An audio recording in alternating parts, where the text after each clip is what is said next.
Welcome back, and joining us on the show now is Kunal Shah of Nirmal Commodities. Kunal, I thank you so much for joining us. I want to start talking about metals because the first week of year 2024 did not start so strong. We've seen metal prices decline anywhere between 1 to 4%.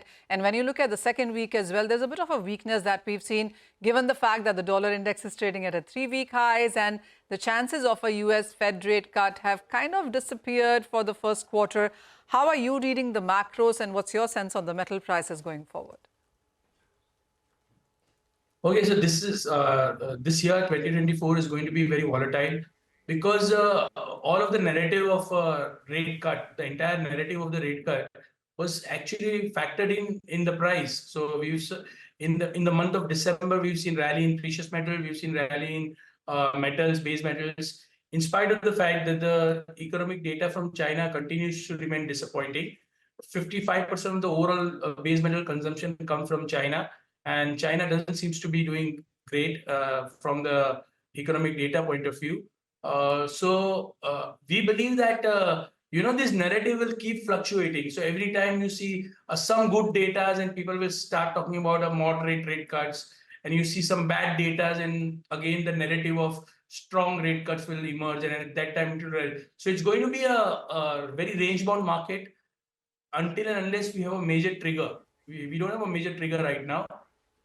This week we are awaiting US inflation data, and my sense is that the downside is very limited in all of these commodities, because the fact remains is that even though the dollar index is strengthening in last couple of days, the upside to the dollar index is very limited, because one thing is for sure, that the rate hike cycle has come to an end and we are going to see rate cuts. Now the question is whether it's going to be aggressive rate cuts or it has to be a moderate rate cuts. So right now, even in the scenario of moderate rate cuts, we believe that the downside is very limited in base metal complex.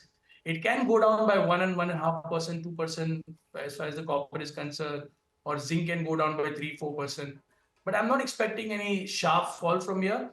And the other parts, the ex-China, the demand growth is expected to remain pretty strong. Like in India, copper consumption in next 4-5 years is going to double from 1.5 million ton to 3 million ton. Aluminum consumption by 2033 is going to move up from 4.5 million ton to 9 million ton. So the demand growth drivers are changing. It's not going to be China anymore. India is going to take a lead from here, and coupled with Africa, Vietnam, Indonesia, but the downside is very limited. So while the downside, as you mentioned, is anywhere between 1 to 4%, depending on what metal we are talking about, but what is the kind of upside that you're anticipating? And would much of this upside and demand come in from the second half of this year?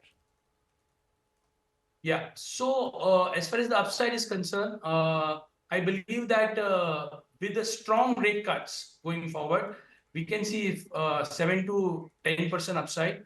And with moderate rate cuts, 5% upside is on the card. So the base case scenario is right now for the moderate rate cuts. So 5% upside from here is very likely. Not expecting a big party from here, but definitely it's going to do well going forward. You talked about copper, and most of the people seem to be putting the max bets onto this one. So what is the price that you see here? As you mentioned, when it comes to India, the consumption numbers really do seem very strong.